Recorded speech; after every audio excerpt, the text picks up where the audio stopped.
Following this, Honorable Prime Minister Shri Narendra Modi ji will deliver the 6th Ramnath Goenka lecture.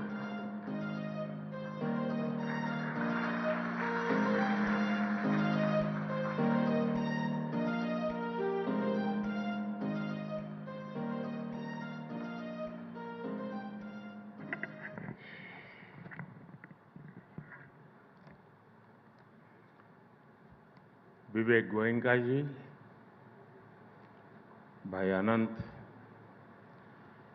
George Verghese ji, Rajkamal Jha, Indian Express group के सभी अन्य साथी, excellencies, यहाँ उपस्थित अन्य महानुभाव, देवी और सज्जनों, आज हम सब एक ऐसी विभूति के सम्मान में यहाँ आए हैं जिन्होंने भारतीय लोकतंत्र में पत्रकारिता, अभिव्यक्ति और जन आंदोलन की शक्ति को नई ऊंचाई दी है। रामनाथ जी ने एक विजनरी के रूप में, एक इंस्टीट्यूशन बिल्डर के रूप में,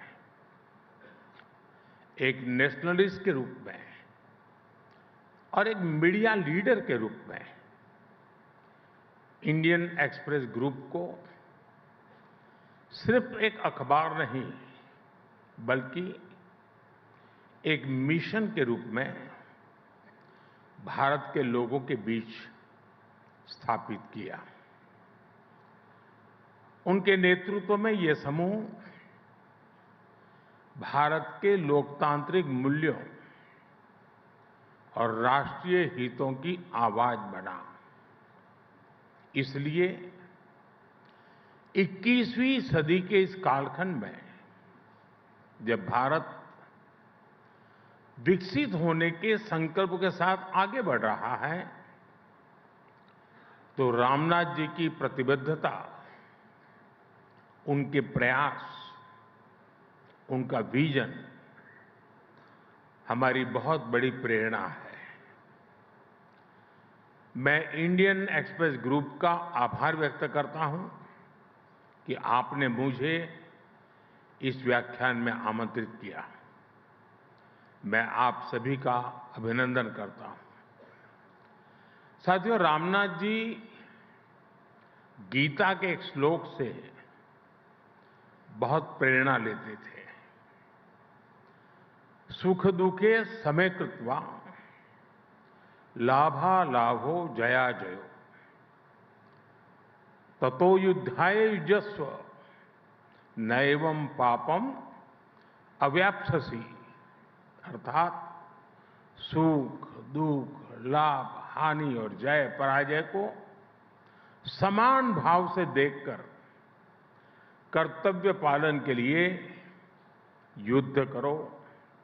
ऐसा करने से तुम पाप के भागी नहीं बनोगे। रामनाथ जी आजादी के आंदोलन के समय कांग्रेस के समर्थक रहे, बाद में जनता पार्टी के भी समर्थक रहे, फिर जनसंघ के टिकट पर चुनाव भी लड़ा। विचारधारा कोई भी हो, उन्होंने देश हित को प्राथमिकता दी। जिन लोगों ने रामनाथ जी के साथ वर्षों तक काम किया है, वो कितने ही किस्से बताते हैं जो रामनाथ जी ने उन्हें बताए थे। आजादी के बाद जब हैदराबाद और रजाकारों को उसके अत्याचार का विषय आया, तो कैसे रामनाथ जी ने सरदार वल्लभ भाई पटेल की मदद की। 70 के दशक में जब बिहार में छात्र आंदोलन को नेतृत्व की जरूरत थी, तो कैसे नानाजी देशमुख के साथ मिलकर रामनाथ जी ने जेपी को उस आंदोलन का नेतृत्व करने के लिए तैयार किया। इमरजेंसी के दौरान जब रामनाथ जी को इंदिरा गांधी के सबसे करीबी मंत्री ने बुलाकर धमकी दी कि मैं तुम्हें जेल में डाल दूंगा, तो इस धमकी के जवाब में रामनाथ जी ने पलटकर जो कहा था, ये सब इतिहास के छिपे हुए दस्तावेज हैं। कुछ बातें सार्वजनिक हुई, कुछ नहीं हुई हैं, लेकिन ये बातें बताती हैं कि रामनाथ जी ने हमेशा सत्य का साथ दिया, हमेशा कर्तव्य को सर्वोपरि रखा, भले ही सामने कितनी ही बड़ी ताकत क्यों न हो। साथियों, रामनाथ जी के बारे में कहा जाता था कि वे बहुत अधीर थे। अधीरता नेगेटिव सेंस में नहीं, पॉजिटिव सेंस में। वो अधीरता जो परिवर्तन के लिए परिश्रम की पराकाष्ठा कराती है, वो अधीरता जो ठहरे हुए पानी में भी हलचल पैदा कर देती है। ठीक वैसे ही आज का भारत भी अधीर है। भारत विकसित होने के लिए अधीर है। भारत आत्मनिर्भर होने के लिए अधीर है। हम सब देख रहे हैं 21वीं सदी के 25 साल कितनी तेजी से बीते हैं। एक से बढ़कर एक चुनौतियां आई, लेकिन वो भारत की रफ्तार को रोक नहीं पाई। साथियों, आपने देखा है कि बीते 4-5 साल कैसे पूरी दुनिया के लिए चुनौतियों से भरे रहे हैं। 2020 में कोरोना महामारी का संकट आया, पूरे विश्व की अर्थव्यवस्थाएं अनिश्चितताओं से घिर गई, ग्लोबल सप्लाई चेन पर बहुत बड़ा प्रभाव पड़ा और सारा विश्व एक निराशा की ओर जाने लगा। कुछ समय बाद स्थितियां संभलना धीरे धीरे शुरू हो रहा था, तो ऐसे में हमारी पड़ोसी देशों में उथल-पुथल शुरू हो गई। इन सारे संकटों के बीच हमारी इकोनॉमी ने हाई ग्रोथ रेट हासिल करके दिखाया। साल 2022 में यूरोपियन क्राइसिस के कारण पूरे दुनिया की सप्लाई चेन और एनर्जी मार्केट प्रभावित हुआ। इसका असर पूरी दुनिया पर पड़ा। इसके बावजूद भी 2022-23 में हमारी इकोनॉमी की ग्रोथ तेजी से होती रही। साल 2023 में वेस्ट एशिया में स्थितियां बिगड़ी, तब भी हमारी ग्रोथ रेट तेज रही।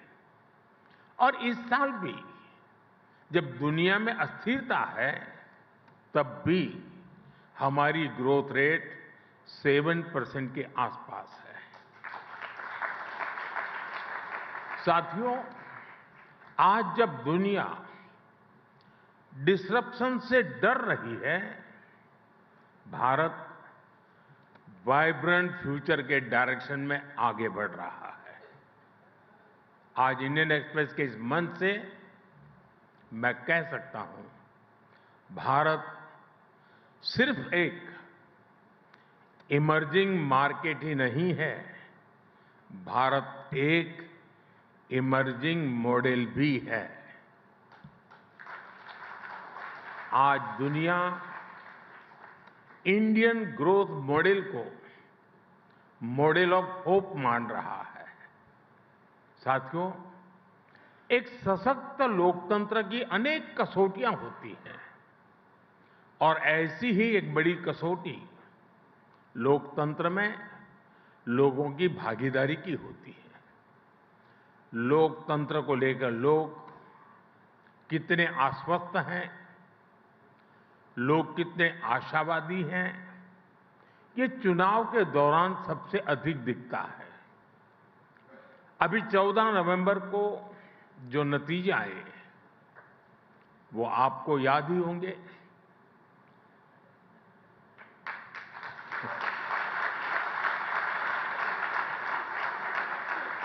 और रामनाथ जी का बिहार से नाता रहा था तो उल्लेख बड़ा स्वाभाविक है।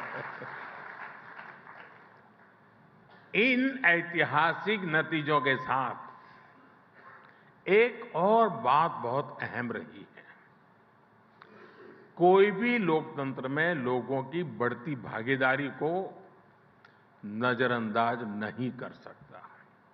इस बार बिहार के इतिहास का सबसे अधिक वोटर टर्नआउट रहा है। आप सोचिए, महिलाओं का टर्नआउट पुरुषों से करीब 9% अधिक रहा। ये भी लोकतंत्र की विजय है। साथियों, बिहार के नतीजों ने फिर दिखाया है कि भारत के लोगों की आकांक्षाएं, उनकी एस्पिरेशंस कितनी ज्यादा है। भारत के लोग आज उन राजनीतिक दलों पर विश्वास करते हैं जो नेक नियत से लोगों की उन एस्पिरेशंस को पूरा करते हैं, विकास को प्राथमिकता देते हैं। और आज इंडियन एक्सप्रेस के इस मंच से मैं देश की हर राज्य सरकार को, हर दल की राज्य सरकार को बहुत विनम्रता से कहूंगा, लेफ्ट राइट सेंटर, हर विचार की सरकार को मैं आग्रह से कहूंगा, बिहार के नतीजे हमें ये सबक देते हैं कि आप आज किस तरह की सरकार चला रहे हैं। ये आने वाले वर्षों में आपके राजनीतिक दल का भविष्य तय करेंगे। आरजेडी की सरकार को बिहार के लोगों ने 15 साल का मौका दिया। लालू यादव जी चाहते तो बिहार के विकास के लिए बहुत कुछ कर सकते थे, लेकिन उन्होंने जंगल राज का रास्ता चुना। बिहार के लोग इस विश्वासघात को कभी भूल नहीं सकते। इसलिए आज देश में जो भी सरकारें हैं, चाहे केंद्र में हमारी सरकार है या फिर राज्यों में अलग अलग दलों की सरकारें हैं, हमारी सबसे बड़ी प्राथमिकता सिर्फ एक होनी चाहिए, विकास, विकास और सिर्फ विकास।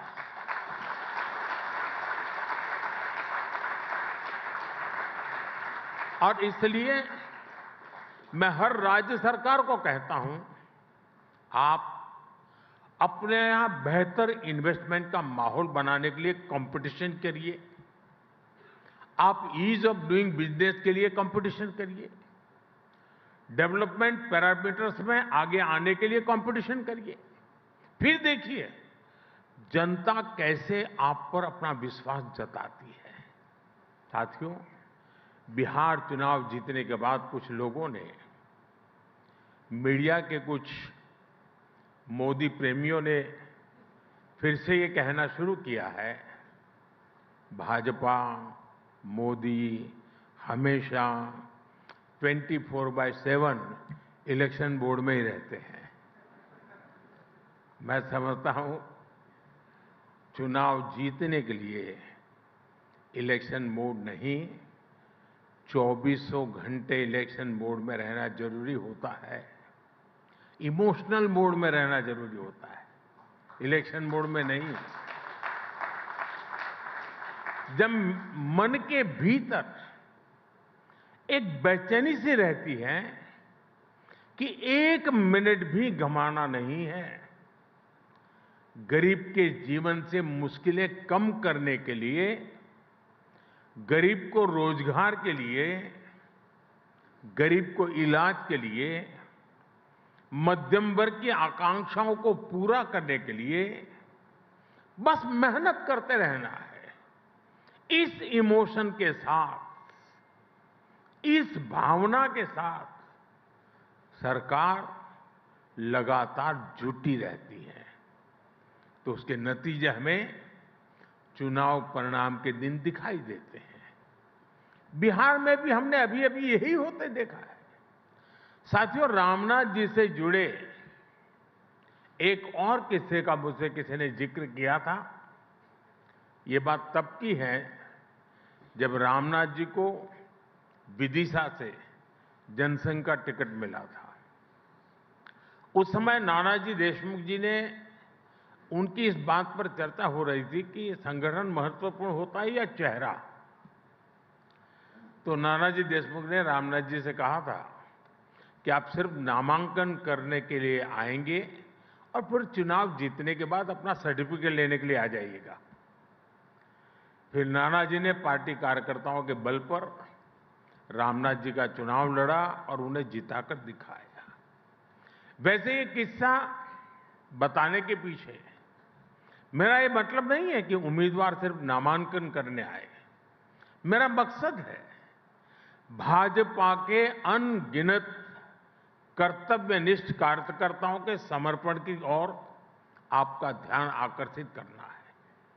साथियों, भारतीय जनता पार्टी के लाखों करोड़ों कार्यकर्ताओं ने अपने पसीने से भाजपा की जड़ों को सींचा है और आज भी सींच रहे हैं। और इतना ही नहीं, केरला, पश्चिम बंगाल, जम्मू कश्मीर ऐसे कुछ राज्यों में हमारे सैकड़ों कार्यकर्ताओं ने अपने खून से भी भाजपा की जड़ों को सींचा है।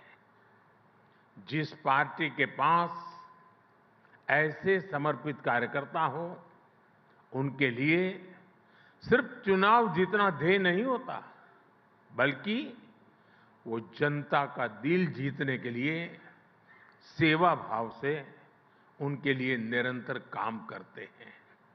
साथियों, देश के विकास के लिए बहुत जरूरी है कि विकास का लाभ सभी तक पहुंचे। दलित, पीड़ित, शोषित, वंचित सभी तक जब सरकारी योजनाओं का लाभ पहुंचता है तो सामाजिक न्याय सुनिश्चित होता है।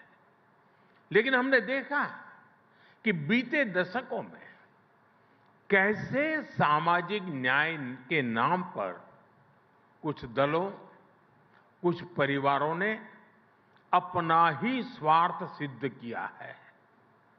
साथियों, मुझे संतोष है कि आज देश सामाजिक न्याय को सच्चाई में बदलते देख रहा है।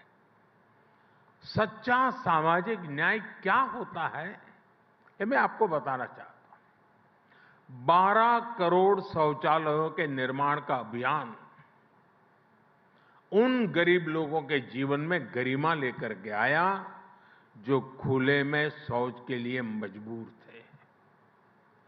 57 करोड़ जनधन बैंक खातों ने उन लोगों का फाइनेंशियल इंक्लूजन किया जिनको पहले की सरकारों ने एक बैंक खाते के लायक तक नहीं समझा था। 4 करोड़ गरीबों को पक्के घरों ने गरीबों को नए सपने देखने का साहस दिया, उनकी रिस्क टेकिंग कैपेसिटी बढ़ाई है। साथियों, बीते 11 वर्षों में सोशल सिक्योरिटी पर जो काम हुआ है वो अद्भुत है। आज भारत के करीब 94 करोड़ लोग सोशल सिक्योरिटी नेट के दायरे में आ चुके हैं। और आप जानते हैं 10 साल पहले क्या स्थिति थी? सिर्फ 25 करोड़ लोग सोशल सिक्योरिटी के दायरे में थे, आज 94 करोड़ हैं। यानी सिर्फ 25 करोड़ लोगों तक सरकार की सामाजिक सुरक्षा योजनाओं का लाभ पहुंच रहा था। अब ये संख्या बढ़कर 94 करोड़ पहुंच चुकी है। और यही तो सच्चा सामाजिक न्याय है। और हमने सोशल सिक्योरिटी नेट का दायरा ही नहीं बढ़ाया, हम लगातार सैचुरेशन के मिशन पर काम कर रहे हैं। यानी किसी भी योजना के लाभ से एक भी लाभार्थी छूटे नहीं। और जब कोई सरकार इस लक्ष्य के साथ काम करती है, हर लाभार्थी तक पहुंचना चाहती है, तो किसी भी तरह के भेदभाव की गुंजाइश भी खत्म हो जाती है। ऐसे ही प्रयासों की वजह से पिछले 11 साल में 25 करोड़ लोगों ने गरीबी को परास्त करके दिखाया है। और तभी आज दुनिया भी ये मान रही है, डेमोक्रेसी डिलीवर्स। साथियों, मैं आपको एक और उदाहरण दूंगा। आप हमारे एस्पिरेशनल डिस्ट्रिक्ट प्रोग्राम का अध्ययन करिए। देश के 100 से अधिक जिले ऐसे थे जिन्हें पहले की सरकारें पिछड़ा घोषित करके भूल गई थी। सोचा जाता था कि यहां विकास करना बड़ा मुश्किल है। अब कौन सर खपाए ऐसे जिलों में? जब किसी अफसर को पनिशमेंट पोस्टिंग देनी होती थी तो उसे उन पिछड़े जिलों में भेज दिया जाता था कि जाओ वहीं रहो। आप जानते हैं इन पिछड़े जिलों में देश की कितनी आबादी रहती थी? देश के 25 करोड़ से ज्यादा नागरिक इन पिछड़े जिलों में रहते थे। साथियों, अगर ये पिछड़े जिले पिछड़े ही रहते तो भारत अगले 100 साल में भी विकसित नहीं हो पाता। इसलिए हमारी सरकार ने एक नई रणनीति के साथ काम करना शुरू किया। हमने राज्य सरकारों को ऑन बोर्ड लिया। कौन सा जिला किस डेवलपमेंट पैरामीटर में कितने पीछे हैं, उसकी स्टडी करके हर जिले के लिए एक अलग रणनीति बनाई। देश के बेहतरीन अफसरों को, ब्राइट और इनोवेटिव यंग माइंड्स को वहां नियुक्त किया। इन जिलों को पिछड़ा नहीं, एस्पिरेशनल माना। और आज देखिए, देश के ये एस्पिरेशनल डिस्ट्रिक्ट्स कितने ही डेवलपमेंट पैरामीटर्स में अपने ही राज्यों के दूसरे जिलों से बहुत अच्छा करने लगे हैं। छत्तीसगढ़ का बस्तर, वो आप लोगों को तो बड़ा फेवरेट है। एक समय आप पत्रकारों को वहां जाना होता था तो प्रशासन से ज्यादा दूसरे संगठनों से परमिट लेनी होती थी। लेकिन आज वही बस्तर विकास के रास्ते पर बढ़ रहा है। मुझे नहीं पता कि इंडियन एक्सप्रेस ने बस्तर ओलंपिक को कितनी कवरेज दी, लेकिन आज रामनाथ जी ये देखकर बहुत खुश होते हैं कि कैसे बस्तर में अब वहां के युवा बस्तर ओलंपिक जैसे आयोजन कर रहे हैं। साथियों, जब बस्तर की बात आई है तो मैं इस मंच से नक्सलवाद यानी माओवादी आतंक की भी चर्चा करूंगा। पूरे देश में नक्सलवाद, माओवादी आतंक का दायरा बहुत तेजी से सिमट रहा है, लेकिन कांग्रेस में ये उतना ही सक्रिय होता जा रहा था। आप भी जानते हैं, बीते 5 दशकों तक देश का करीब करीब हर बड़ा राज्य माओवादी आतंक की चपेट में रहा।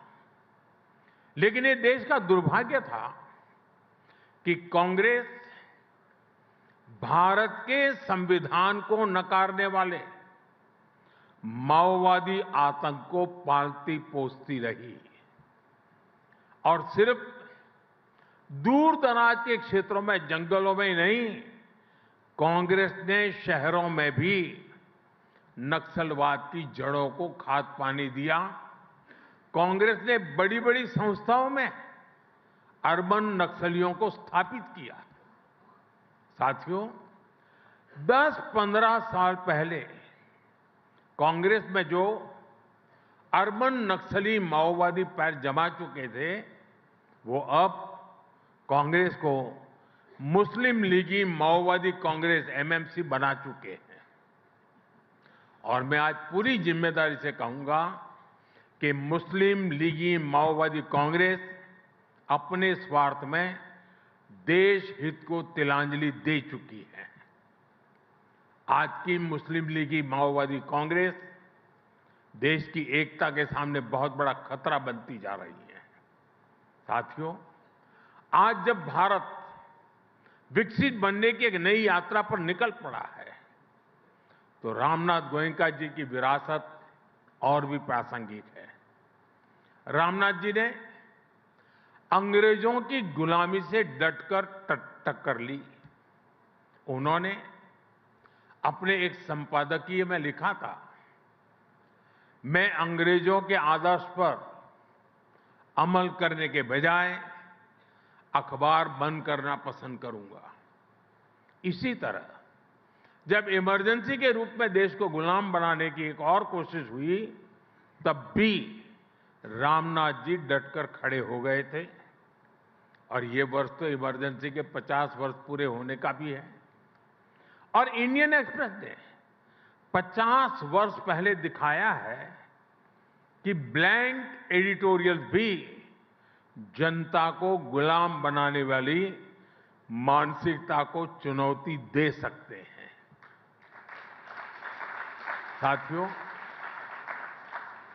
आज आपके इस सम्मानित मंच से मैं गुलामी की मानसिकता से मुक्ति के इस विषय पर भी विस्तार से अपनी बात रखूंगा। लेकिन इसके लिए हमें 190 इयर्स पीछे जाना पड़ेगा। 1857 के स्वतंत्रता संग्राम से भी पहले वो साल था 1835। 1835 में ब्रिटिश सांसद थॉमस बेबिंगटन मैकाले ने भारत को अपनी जड़ों से उखाड़ने के लिए एक बहुत बड़ा अभियान शुरू किया था। उसने ऐलान किया था, मैं ऐसे भारतीय बनाऊंगा, वो दिखने में तो भारतीय होंगे लेकिन मन से अंग्रेज होंगे। और इसके लिए मैकाले ने भारतीय शिक्षा व्यवस्था में आमूलचूल परिवर्तन नहीं बल्कि उसका समूल नाश कर दिया। खुद गांधी जी ने भी कहा था कि भारत की प्राचीन शिक्षा व्यवस्था एक सुंदर वृक्ष थी जिसे जड़ से हटाकर नष्ट कर दिया। साथियों, भारत की शिक्षा व्यवस्था में हमें अपनी संस्कृति पर गर्व करना सिखाया जाता था। भारत की शिक्षा व्यवस्था में पढ़ाई के साथ ही कौशल पर भी उतना ही जोर था। इसलिए मैकाले ने भारत की शिक्षा व्यवस्था की कमर तोड़ने की ठानी और उसमें सफल भी रहा।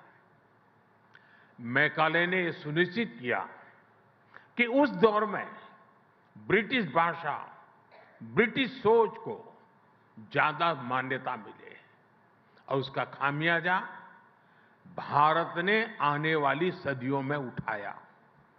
साथियों, मैकाले ने हमारे आत्मविश्वास को तोड़ दिया, हमारे भीतरहीन भावना का संचार किया।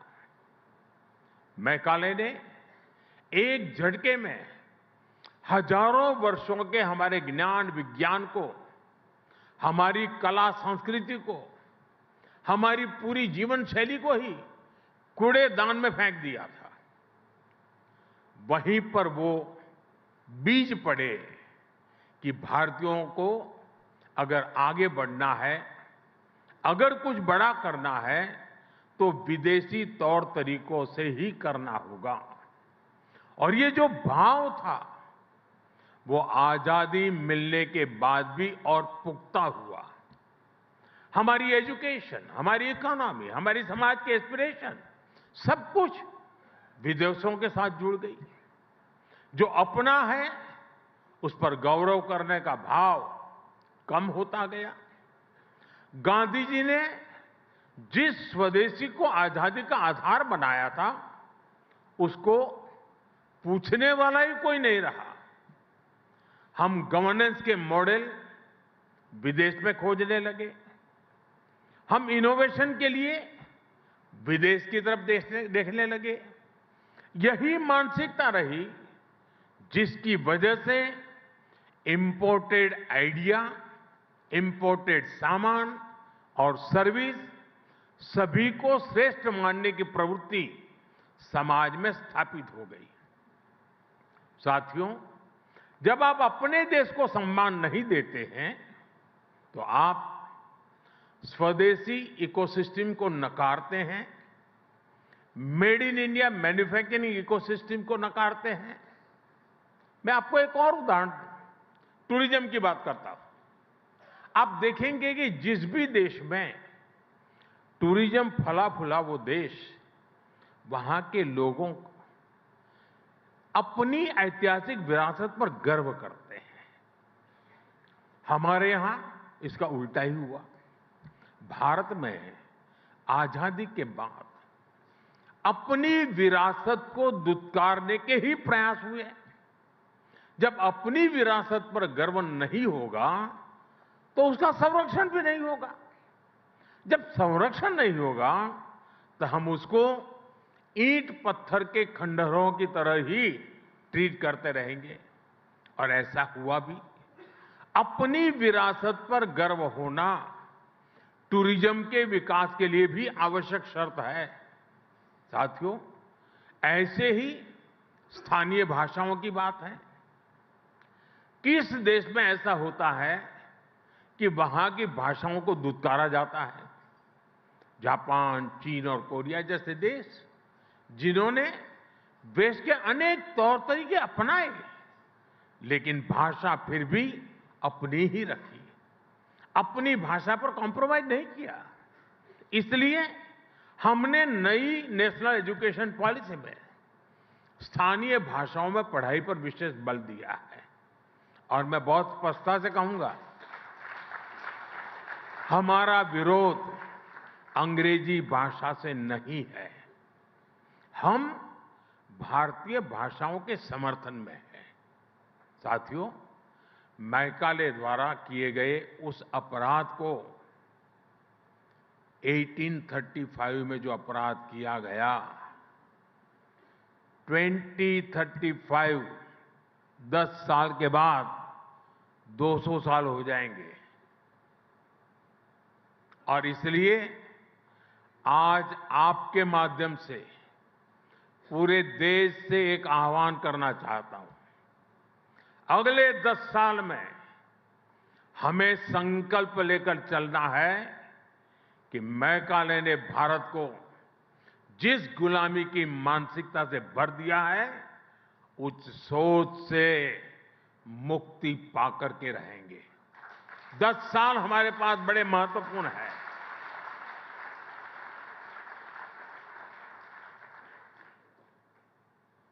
मुझे याद है एक छोटी घटना। गुजरात में लेप्रेसी को लेकर के अस्पताल बन रहा था, तो वो सारे लोग महात्मा गांधी जी से मिले उसके उद्घाटन के लिए। तो महात्मा जी ने कहा कि मैं लेप्रेसी के अस्पताल के उद्घाटन के पक्ष में नहीं हूं, मैं नहीं आऊंगा, लेकिन ताला लगाना है, उस दिन मुझे बुलाना, मैं ताला लगाने आऊंगा। गांधी जी के रहते हुए इस अस्पताल को तो ताला नहीं लगा था, लेकिन गुजरात जब लेप्रेसी से मुक्त हुआ और मुझे उस अस्पताल को ताला लगाने का मौका मिला जब मैं मुख्यमंत्री बना।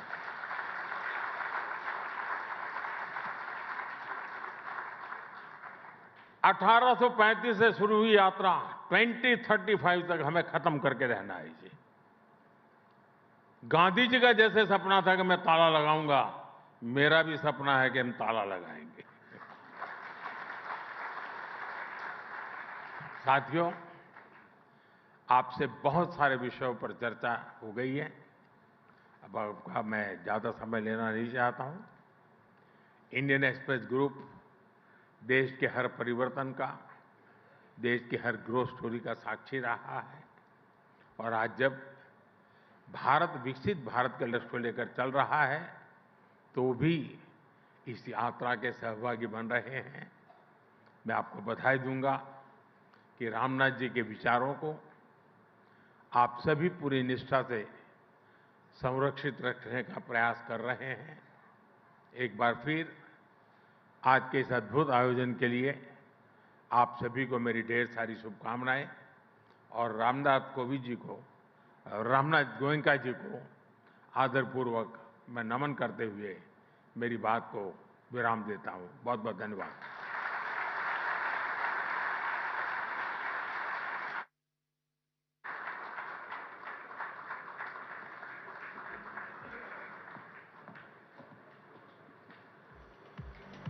Thank you, Honorable Prime Minister Narendra Modi ji.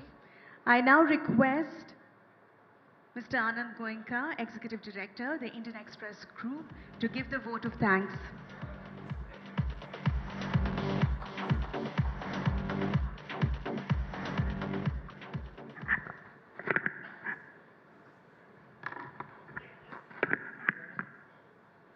I must admit, I never realized how difficult it's going to be to speak after Modi ji. I'm feeling very overwhelmed. Modi ji, thank you so much for all the wonderful things you said about Ramnath ji, about my grandfather. He's 35 years since he's passed, and I still learn something about him every time somebody speaks about him. So thank you so much for that. I think there will never be a better moment than today to recall my first ever interaction with Modi ji. I was all of 14 years old. He had invited several leading educators across India to discuss the future of education in Gujarat. One of them happened to be my mother, and so she asked me to tag along. And I remember telling her after the event that I was so surprised throughout the 4-hour plus discussion with hundreds of educators that Modi ji had, just how patiently and attentively the Chief Minister sat through and listened. And I think that is still so true today. It's over 25 odd years that I have seen him, whether he's listening or whether he's speaking, I have never known him to be in a rush. He's always 100% present. He's giving his full attention to whoever he's interacting with. And I find that just incredible given just how much we all know he gets done in 24 hours. Thank you, Modi ji. In an age of attention spans defined by Instagram Reels, you took the time to share your heart and soul and mind with us for 40 minutes. You said many thought-provoking things. You've spoken about how Indian economy has been resilient through, in the face of global despondency. How we shouldn't view India only as an emerging market, but as an emerging model. You've given, I think Raj will be spoiled for headlines tomorrow morning because you've given many. You've given Democracy Delivers, Vikas Vikas and Sirf Vikas. You've spoken about the emotional side to an election campaign. And most importantly, I think the importance to dismantle the colonialism in our thoughts that the British kind of downloaded 150 years ago and remember the pride in our culture. Modi ji आपने भाषा की बात की तो एक of script जो मुझे याद आ रहा है मैं आपको I can't resist sharing. English, Spanish, there are many languages that kind of spread around the world after economic and military conquest. There was a period in time where all of Asia got Sanskritized. Kandahar was Gandhara, Singapore, Singapura. All of that happened without any military conquest. It was just with the power of ideas. It was a power of soft power.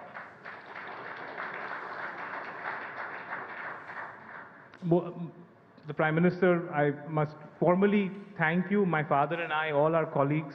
Thank you for the lovely tribute you've made to my grandfather, so deeply felt and deeply thought. I think it's important to mention that we are all passionate for Ramnath Goenka's journalism, not only because that is our legacy, that is our inheritance. We are passionate for it because we believe that today, more so than ever, it is what a healthy society needs. We are seeing societies around the world and so torn, so dangerously polarized.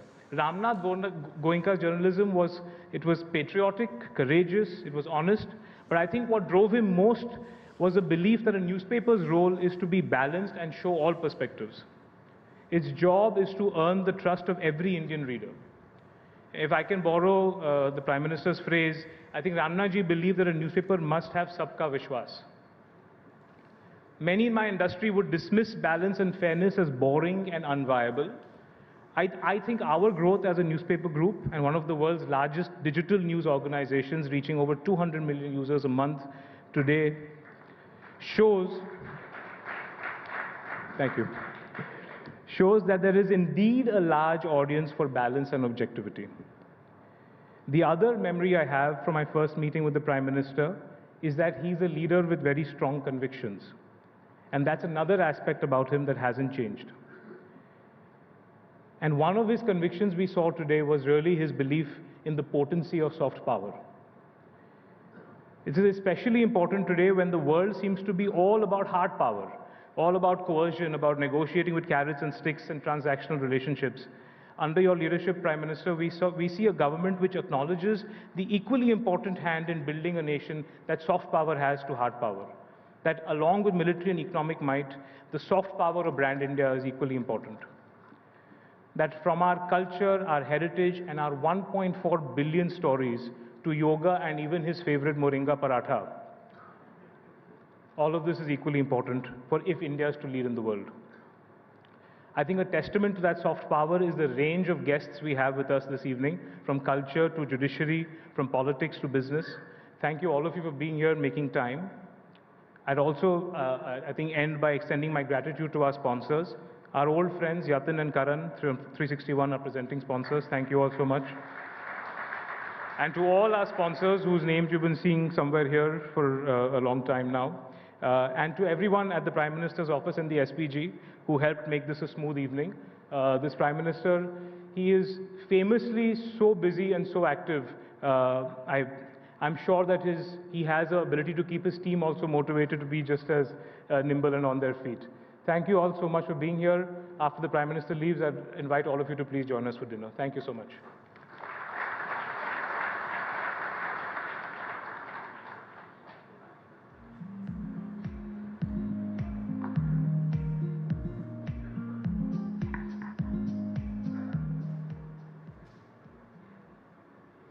Thank you, everyone.